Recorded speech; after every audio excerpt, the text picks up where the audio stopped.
अस्सलाम वालेकुम दोस्तों, welcome to my channel My Simple Cuisine. उम्मीद है आप लोग खैरियत से होंगे। मैं हूं बीना सफदर और मैं लाती हूं आपके लिए इजी डिलीशियस रेसिपीज। तो आज की मज़ेदार सी रेसिपी है मखंडी हलवे की, जो 1 कप सूजी से हम तैयार करेंगे और बहुत ही मज़ेदार ये बनकर तैयार होता है। बहुत ही डिफरेंट स्टाइल का ये हलवा बनने जा रहा है और रेसिपी को एंड तक देखिएगा ताकि तमाम टिप्स एंड ट्रिक्स को आप फॉलो कर सकें।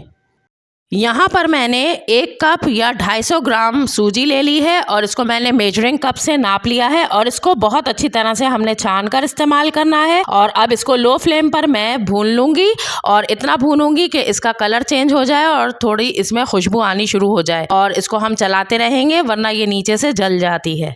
3 से 4 मिनट लो फ्लेम पर मैंने इसको भूना है। तो आप देख सकते हैं कि इसका लाइट गोल्डन सा एक कलर आ गया है और इसमें बहुत अच्छी सी खुशबू आ रही है। तो अब इसको मैं एक प्लेट में निकाल लूँगी और इसको थोड़ी देर के लिए ठंडा होने के लिए रख दूँगी। सूजी ठंडी हो गई है, इसे एक बोल में कर लिया है और अब जिस कप से मैंने नापकर सूजी ली थी उसी कप से मेजर करके मैंने 2 कप मिल्क के इसमें ऐड कर दिए हैं। और इसको अब मैं मिक्स करूंगी अच्छी तरह से और इसको 2 घंटे के लिए मैं ऐसे ही छोड़ दूंगी ताकि ये सूजी दूध के साथ फूल जाए।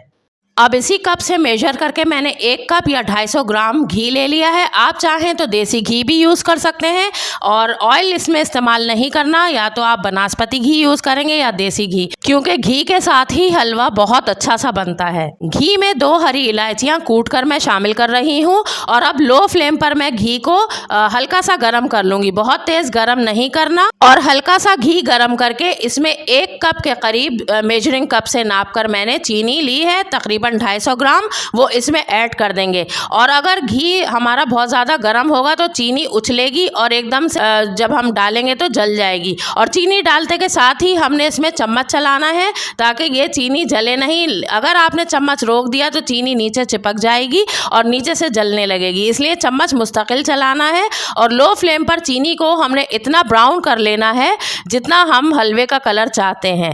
तकरीबन 15 से 20 मिनट तक मैंने इसको लो फ्लेम पर पकाया है। तो आप देख सकते हैं कि चीनी का कलर चेंज हो गया है और ये मेल्ट हो गई है। बीच में पकाते हुए आपको ऐसा लगेगा जैसे ये मेल्ट नहीं हो रही और हार्ड हो रही है, लेकिन आपने घबराना नहीं है। इसको मुस्तकिल चम्मच चलाते हुए पकाना है यहाँ तक कि इसका मतलूबा कलर जो आप चाह रहे हैं वो बन जाए।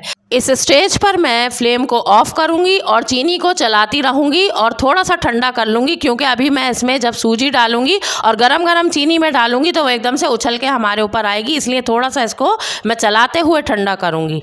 अब ये देखिए मैंने चम्मच चलाते हुए थोड़ा सा ठंडा कर लिया है चीनी को और अभी फ्लेम ऑफ है। और ये 2 घंटे के बाद हमारी जो सूजी थी ये फूल चुकी है, तो इसके अंदर ऐड कर देंगे। सूजी डालने के बाद फ़ौरन से चम्मच चलाते जाना है, क्योंकि इस मौके पर इसमें लम्स बन जाते हैं जो बहुत मुश्किल से ख़त्म होते हैं। तो ये देखिए मैं मुस्तकिल इसमें चम्मच चला रही हूँ और लो फ्लेम पर मैंने फ्लेम को ऑन कर दिया है। और आप देख सकते हैं कि चीनी के साथ सूजी मिक्स होती जा रही है और इसका कलर चेंज होता जा रहा है। अब मैं लो फ्लेम पर इसको मज़ीद भूनूंगी यहाँ तक कि ये सूजी ड्राई हो जाएगी और इस पैन को छोड़ देगी और इसके जो ऑयल है वो सेपरेट हो जाएगा।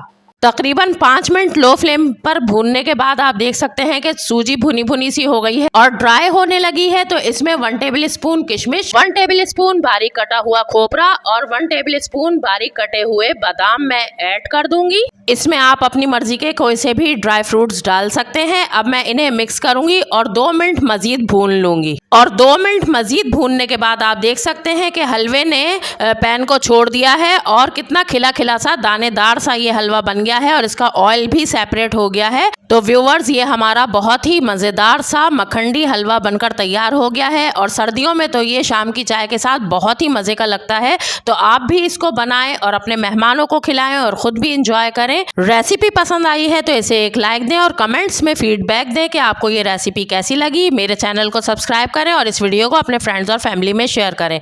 तो चलिए फिर मिलते हैं किसी और अच्छी सी रेसिपी के साथ। तब तक के लिए अपना ख्याल रखें, मुझे दुआओं में याद रखें। अल्लाह हाफिज़।